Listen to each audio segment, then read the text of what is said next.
and welcome back to the YouTube. It's Tuesday the 23rd of July. This will probably be out 10 days from now or so. I moved to 2 videos a week, but I'm currently getting ahead on videos because, breaking news as you saw from the title, I've got a new house. Now, I can't show you the new house, because I don't actually have it yet, but I've literally just got the email when I walked in the gym saying like, you've been accepted, so, I've got a house, can't show you, so unfortunately, it's not that exciting. What is exciting though is the fact there's 20% off everything at ESN right now. So code Eagles, go pick yourself up some stuff, spend so much money that you can't get a house, and have a good time. We're in for back and quads today. Just me, myself training. Got Sam filming because, like I said, I'm moving house. So I'm just kind of getting Sam to do a few bits for me at the minute because me filming and editing myself, which not got time. So yeah, back and quads. I'm adding a hinge to this session at some point. Not today though, so again, another announcement that I'm not actually acting on. So that's 2 things so far this video with 30 seconds in. Start with pull through. I do pull through at the start, not as a working set, it's just literally to warm my back up, stretch out a little bit, do some dead hangs, and then I'll get into the sort of bulk of the workout. This one's very heavy, not a lot of sets, very JP-esque, but I do pull throughs later in the workout properly. So this will be warming up, dead hangs, then we'll get into it.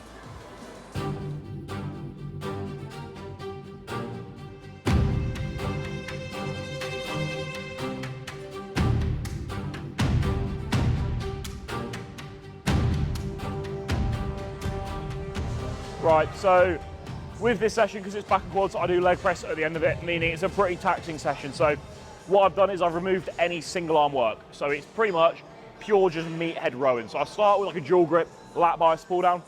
The reason I go dual grip is when you're doing a pronated lat pull down, you're actually gonna hit more upper back, rear delts, traps, that whole area. So keeping arms neutral, elbow path tight to the body, you're gonna engage a lot more lats. So start with this, then I'll go into a prime row, so a seated chest supported row on this day. Used to be a bent over row, but what I'm going to be doing is adding in a hinge, whether it's an RDL or a stiff leg deadlift, at some stage when I'm in a little bit of a more optimal spot, should we say, food tire, everything tire. So not this week. So yeah, normally it'll be this, some form of hinge, then a prime mid back row. Today it will be this, prime mid back row. Then we'll go into an upper back row, so like the extreme row, but not the extreme row. Then horizontal lat bias row, and then a pull through, rear delts, and then quads. So just fly through it, heavy, not that many sets because it's not single arm. So normally if I was doing this single arm, it'd be 2 sets right, 2 sets left, so 4 sets. Here, it's just 2 straight sets. First one up now, 89 kilos on the stack, see how it goes.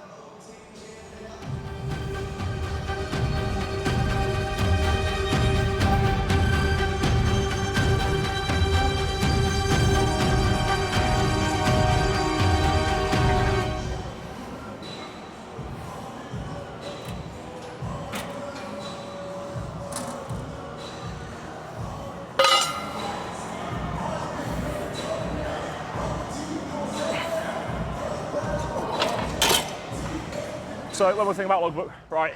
Yes, it's a track, weight and lifts, ultimately that is what it's there to do. Also, I've not been on this machine in about 3 weeks. Even though I've trained on it for about 2 years, I still don't know what setting I have the seat at. So very helpfully, I can look back at the 18th of June, so nearly a month ago, more than a month ago, and it tells me. So that's another useful bit of a logbook. If you are a bit thick like me and you do forget things, right? Just write your shit down. Pretty much this whole session, I've just got seat numbers and stuff set, written down from when it felt best, right? If you go on it 1 week, it just feels mint. Write down everything that's set up on it, you know, whereabouts you're holding it, where all the pins are set, where the weight's loaded, just write it all down. That is the whole principle of logbooking. You need to be accurate with it and use it as a tool, not simply just weight and reps, right? There's more to it than that.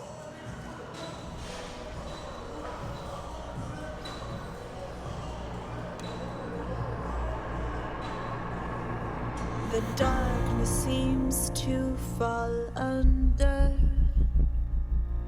a nation left without a stand. You awaken from your slumber, destined to prevail. You always knew this day. You just caught me cracking into my Hydro Aid for a little bit of inch workout hydration. This is the ISO cherry flavour. Lovely, electrolytes, magnesium, no sugar, bit of vitamins in there. I just drink it if it tastes nice and it's got electrolytes in there for whilst training. Also on the ESN front, they have just brought out a bag. It is not this one. It is this styler bag though, so that's 20% off right now as well. Be about 100 quid. So if you do want that, code Eagles, but yeah. Up to 7 plates on the prime row now. 4 weeks ago, I did 7 and a 5 for a little bit of a ropey set, so gonna optimistically slap 7 on there today and see how many we can get. I've put a little clip under it there just to bring the start position up a little bit so that getting into it, wrapping into it is easier, as I'm obviously doing this by myself. So we'll see how it goes, but anything above 6 reps I'm happy with as a sort of baseline for the off season, because now we're starting to drive body weight up. I was 231 this morning. So, you know, body weight is climbing. Just certainly starting to feel a lot better in the gym. Recovery is still a little bit slower. Like my back is a little, probably not sore, like a little tight from Saturday's session still, which is fine. Nothing that's going to prevent me from training. If anything, it just means I'm training pretty well at the moment, which is good. So we'll see how this goes. Get it for 6, 7, and then go for a bit of a lighter back off.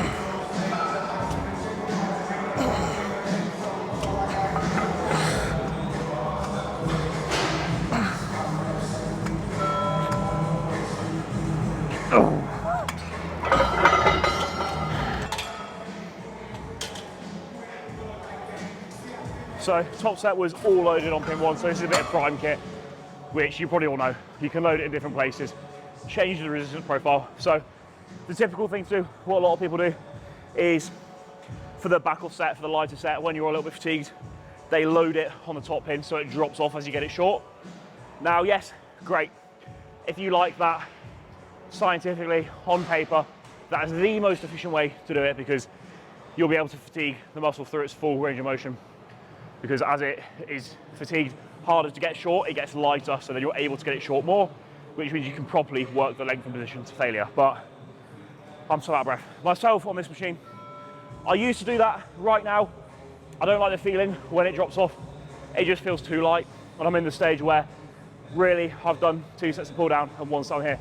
It's only my 4th working set. I'm pretty fresh still. My ability to get it short isn't really a problem, so I just like to leave 5 plates now on the middle pin and do that for my back off and not alter the resistance profile here. If I was to do it later in the workout, I probably would, but for right now, I'm happy with it. It feels right on the middle pin, so that's just the way I'm going to do it. I'm going to ignore the science, ignore what Kuba says, Sir Kuba, and run it my way, and I'll continue to have a worse back than Kuba. I'll never see the defeat coming, destined to prevail. The time has come, the day is now. A battle's at your door. This treachery you can't allow. Peace is burned, they cry for war. You always knew this day would come. The warrior in you. So I've been doing quite a lot of driving the last few days for shoots down south and stuff, and my back's pretty tight because of it. So I do have like a bit of a fat knot in like my left scapular rotator cuff. That whole area is like really tight. I get tissue work done regularly with Will R&R here in Ultraflex. Now, the reason I specify his name and who I work with, I've only ever gone to Will for my tissue work the entire time. It's who I send my clients to, right? He is unreal. He does all of Kuba's stuff. He does, you know, there's a reason everybody goes to him. So Will is my guy. It's the only person I recommend, because there was somebody, I'm not going to go into names, there was a quite well known, to be fair, physio, sports tissue therapist person at Ultraflex Normanton, going around to individuals, offering them his services and saying that he works on certain athletes, me being one of them. He's like, yeah, I do all Jack Eagles work. I'd never heard of this bloke, right? So obviously he doesn't. And I think it's a bit of a shit lie. If you're going to advertise that you work on like a well-regarded, well-respected athlete, you're not going to say me, like fucking say Michael Jordan or someone, right? At least make it impressive. But no, I don't go to that bloke in Normanton. If a strange bloke approaches you in Normanton and says, yeah, I touch up Jack Eagles, he doesn't. As much as he did want to, he doesn't. It's only Will who does my tissue work, and so yeah, if you do need tissue work, Will at Ultraflex, he's your man. Right, with this one specifically, obviously it's upper back, traps, that whole area. Somewhere I'm lacking, to be fair. I could throw 4 plates on this and move it, and if I was going for weight and yeah, body, then I would do that, but I find it very hard to engage when I do that, so I'll max this out with 3 plates today. What I'm trying to focus on at the minute with my back training, I'm sure I've touched on this before, is just like the whole elbows behind the body and squeeze my back, not just move the weight. Because what ends up happening is I move the weight, and to move it, I lean back a little bit, and then very aggressively row in. I'm only pulling to about here, right? Whereas if I drop the weight a little bit and actually pull and squeeze, I'm then coming back here and engaging my entire back. So it's something Jay used to say about Philippe, is right, they're trained together, and it was just Phil's ability to actually squeeze the muscle whilst moving the weight is a large aspect of why Jay thinks he was so detailed and had that much sort of mass and quality to him. Whether that's true or not, I don't know. It's anecdotal, but this feels better for me at the minute. I've done the whole shift weight and move weight. My back was lacking because of it, so try a different style, see if this one. So far it seems to be working. I get a much better pump. My back's a lot sore for a few more days, so I'll stick with it and see what it shows on stage next year.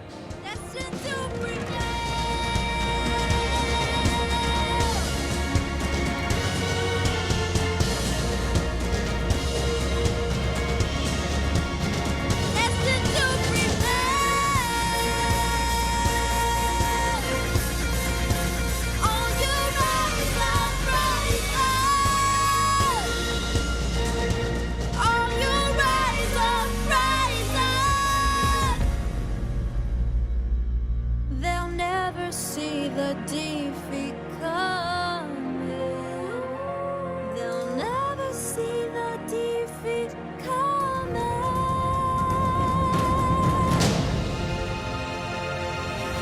Destined to prevail. So the exercises I've been raving about quite a lot. You'll see this a million times. Seated, lat bias, cable row. When you fatigue a little bit, I do lean back a little bit and hit a little bit more upper back. Superset with a lat pull through. Any scientific reason why I do this? No. Superset feels good. Gets a nice pump. My back feels like I'm actually growing it for once. And again, this exercise specifically, I put the pad there to raise me up a little bit so I can pull a little bit more into my lower lats, because we've just done a mid-back, upper back prime row. Obviously, on the top set there, I do lean back a little bit more, which is gonna sort of change the direction of pull a little bit more upper back. Obviously that's very upper back, hitting traps, ROMs, all of that area. Now hit the lower lats, and then pretty much that's my entire back hit. I don't need to do a shit ton of sets on them. I connect very well and go to failure with the sets I do. This is, I'll do 3 sets, 3 supersets, superset every single one. So this alone is a hell of a lot of volume. This will finish off my back. Then it's just rear delts, and then it's quads. So the session does go quick. Obviously there is more than enough space to put a heavy hinge at the start of this session, which will make it a very demanding session, but if it's too much, I'll probably change the leg press sets that we'll do at the end to just leg extension instead, to reduce some of the sort of CNS demand through this session. But yeah, I love this exercise, it feels great. So I do it twice a week, 3 supersets twice a week, so it's quite a lot of volume, but my back's growing and I'm recovering from it. Right, I also, at the start of this session, put a quick question box up on my Instagram, because I figured this video needs a bit of substance, because obviously the title and thumbnail for my big announcement of getting a new house, I can't show you, so it's a bit, you know, I've done you dirty there, but put a question box up. Gonna answer a couple questions I started to recover before this. First question, where do you see Naz and Jose placed at the Olympia? For those who don't know, Naz is probably the best class of physique from the UK right now, unless you class Michael Double. But in terms of my favourite physiques, like, Naz is unbelievable. Up there with probably one of my favourite structures in class of physique right now. He just won the Toronto Pro, I believe it was, qualified for the Olympia, which is fantastic, mate. Like, he's only like 25, I think. Serious potential there. This year, I'm going to say I see him anywhere from 8th through to 16th, I'll say. I see him placing, because for those who don't know, they don't place after 16. I think he just needs more size to be competitive. I think he's got all the potential to be top 6. I wouldn't even be surprised if he was top 6 this year. I just don't think he's quite big enough yet. There's a few areas that are lacking, there are a few gaps. Now's your side chest for one, mate. Start flexing that glute, buddy. His glutes get peeled and he'll hit his side chest and won't pinch his glute, so his glute just sags, and it just, for me, it ruins the shot. But if he has a very, very easy fix, and then it's a very good shot because his chest is massive, his delts are so bubbly. So yeah, I think for Naz, I see him top 6 within 2 years, in my opinion, personally, if he continues on the trajectory he's on. I do want to film a video with Naz. I've not asked him at any point. I'm somewhat good mates with him, we DM occasionally, so I'm sure if I asked him he would do that, so we will get a video in with Naz at some stage. As for Jose, Jose is a VQ athlete from Spain. He's just won 2 pro shows. He won the, fuck knows what he won. He won 2 big shows, like big European shows in classic physique. He was an open bodybuilder, time pro and open, and then absolutely killed himself to make weight. Unbelievable condition. Structure-wise, I'd say he is a lot more classic than I thought he would be. His back is probably the best back double in classic right now. He is literally on his weight cap. He can't really get any bigger, and I think to be truly competitive in terms of like a top 6, I don't know if he's there yet. Again, he's one of them that I could see anywhere from. It's similar to Naz. They're 2 very different physiques. I think Naz has better structure, but I think Jose has better condition and muscularity and density. So it's really what the judges prefer. But 2 of them are like my favourite people in classic physique right now. Both phenomenal athletes. So go check them both out.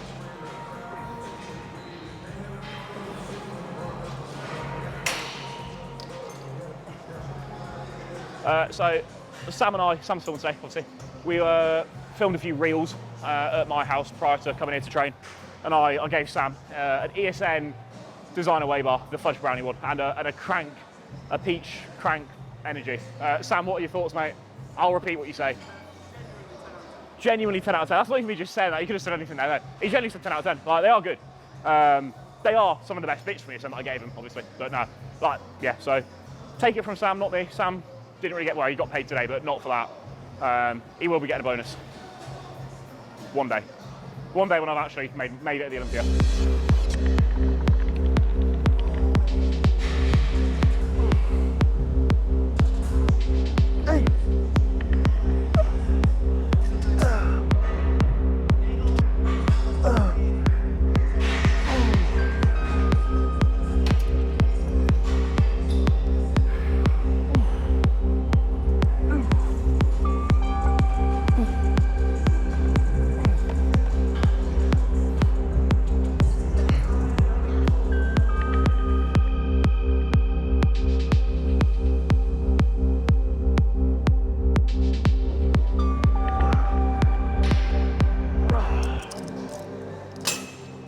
With the readouts, you'll notice I'm just sort of crossing over. It is very light, like I've literally got it 1 stack down. But it's, think about your readout, it is such a small muscle group, you're not going to move any significant amount of weight. You'll have already indirectly worked it on a lot of the movements we've done, especially the more upper back stuff. Anything where you're pulling out here, you're going to hit a hell of a lot of readout. So they're all ready, they've been trained. This is just a final touch up to fully fatigue them. So really lightweight, really trying to isolate the the rear head of the delt, and I fatigue pretty quick, even with a lightweight. You know, I'll get 5 quality reps where I can feel it work, and then I can't really get it past sort of here without just shoving forward and throwing the weight about. So a few partials at the end, and then we'll go fuck up the legs.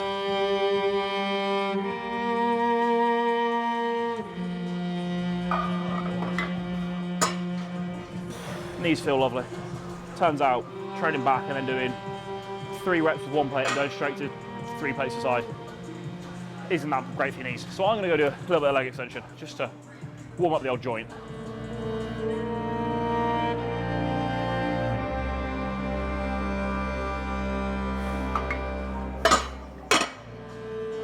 All right, single ply, sleeves going on as per usual. I do need a new pair of these because these are a size large that they sent me, and I very intelligently have caught them in about 20 carabiners whilst training push. So I use them for my elbows and my knees. They're designed for your knees, and they feel great. I would say if you are going to get single ply sleeves, downsize compared to neoprene, because they are a lot more sort of flexible, but they're a lot easier to get on. Personally, I think they feel a lot nicer as well whilst you are training. They're not as restricted. Feels fucking mint.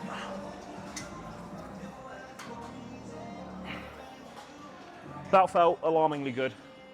Previously, I've been doing 9 plates, so 5 plates one side, 4 plates on the other, because it's all connected, it doesn't matter. I'm just going to send 10 plates today, which will be a pretty big PR, so we'll see how this goes.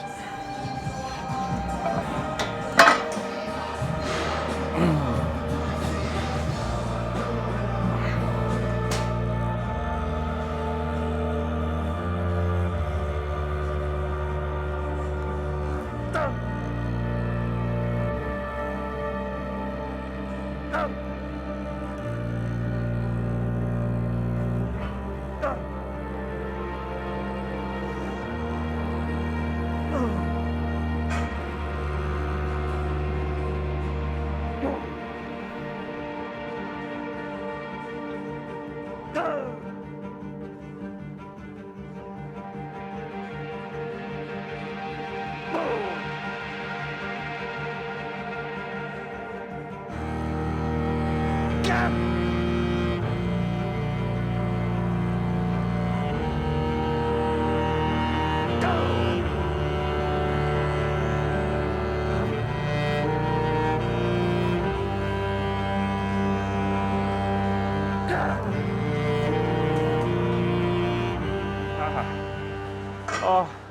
I pulled myself in so hard that I nearly fucked up my forearm.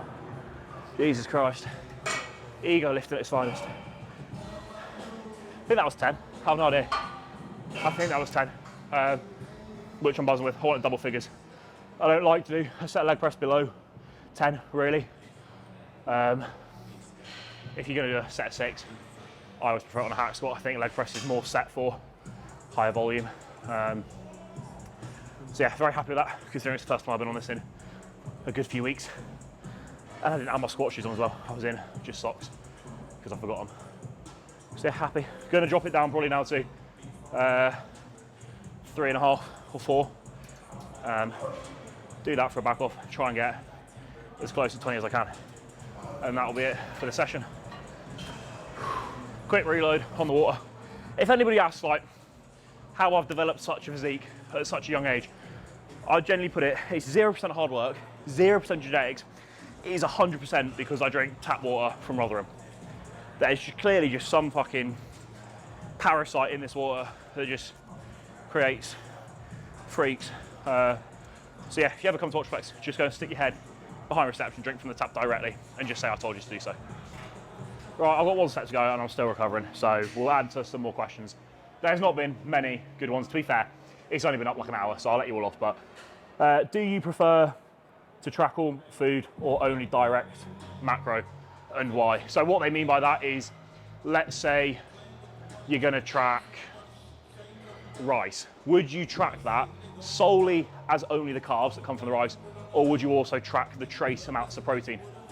I know a lot of old school guys who used to track only the reasons in there, so if you put rice in it, it's obviously going to be a carb source. There's very little amounts of fat and protein in there, so they wouldn't track it. Me personally, track everything, because ultimately that is what you're eating. I obviously am aware of what complete proteins I'm intaking, for example. So if I track all my protein, I'm probably looking at about 350. In terms of direct quality proteins I eat, it's probably 290. There'll be a lot of excess trace proteins that aren't complete because they don't have a full quantity of all the amino acids in them. But when food gets up to like 6,000, let's say, protein will probably be around 400 grams total for the day.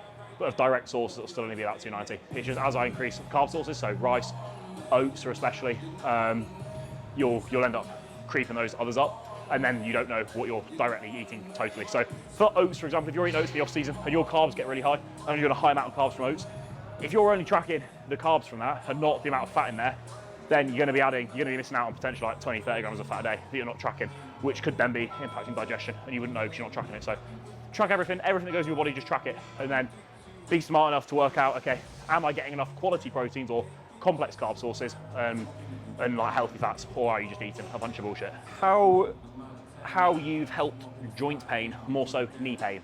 I use solid joints from ESN Code Eagles, and I put hard body knee sleeves on Code Eagles now. Both those things obviously help, right? It doesn't have to be the brands I suggested, but get knee support, joint support, in the formation of a wrap, a sleeve, anything like that that's going to provide compression to your joint. That's going to help you massively. And also, biggest thing I find for joint pain is just high dose omega-3s, okay? Doesn't have to be from a particular brand. Obviously, I'm going to say ESN because they have the correct EPA to DHA ratio within them, which is what you need, and they're a fantastic price, right? However, get them from any company you want, just increase the quantity. So on the bottle, it may say take 2 capsules of omega-3s, right? If you're taking 2 capsules, not doing anything, double it. For some clients, I triple it myself. I have very, very high amounts of omega-3s I spoke about before. Listen to Ian Valier talk about it, he says the same. It's got brain health, heart health benefits, massive for joint pain. You'll also notice as well, if you go for a Tesco omega-3, like a supermarket own brand omega-3, it's not got the same EPA to DHA ratio, so it doesn't act the same. Whereas when you then switch back over to a quality supplement source that's actually created properly from adequate sources, the quality makes a massive difference. So you could end up taking half the dose, spending half the money, but getting double the results. So look at where you're sourcing the supplements from as well. But yeah, those obviously solid joints is a direct joint support supplement, which does work as well. But I think for being budget friendly, financially viable to your average lifter who's not trying to be a professional bodybuilder, then yeah, just double your omegas, stretching, regular tissue work, and add some compression support, joint support to your knee. And ultimately, make sure your form's correct as well, because if your foot placement's wrong on a hack squat, for example, and you're then sitting back in and your glutes and hips are dropping down at the bottom, that's going to put a hell of a lot of pressure on your knee, and it's not going to be doing a lot for your quad anyway. So you also need to learn how to execute movements properly that's going to not aggravate your joints and put unnecessary pressure through that joint. On your reverse post-show, did you enjoy food here and there, or did you stick to the plan? Both. I mean, I stuck to the plan wholeheartedly is the answer, but within the plan was designated off plans because you need it. So I'll use Meg, my client, for example. She's just won a PCA bikini show. First time, so it was her first ever time competing. Her food got pretty low. She's eating just under 1,000 calories on her rest days. Obviously bikini, she weighed about 110 pounds, so that was relevant to her. She's now 4 weeks post-show, and post-show she was incredibly hungry. Like, your appetite post-show is ridiculous. Nobody will understand it until they're there.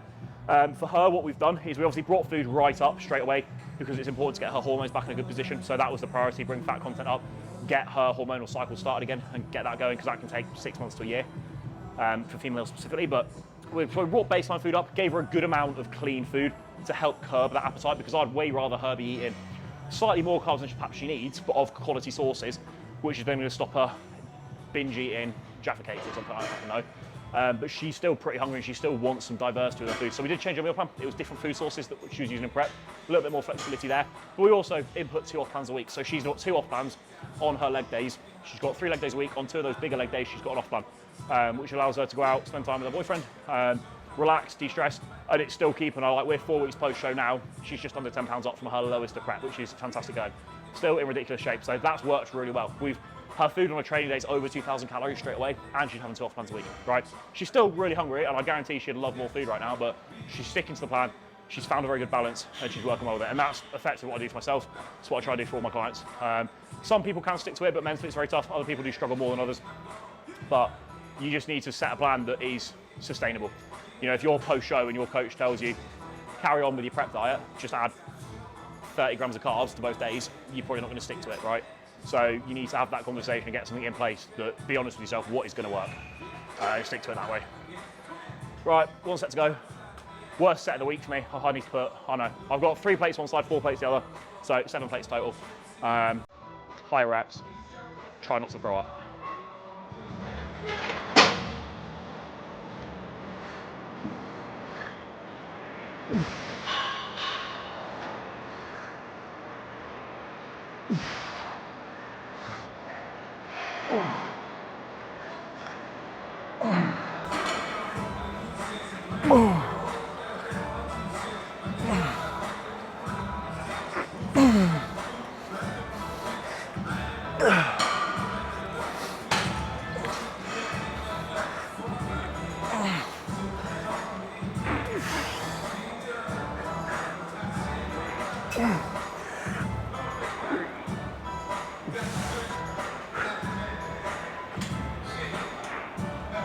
Oh!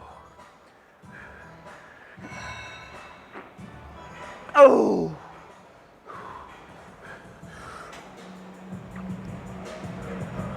Oh!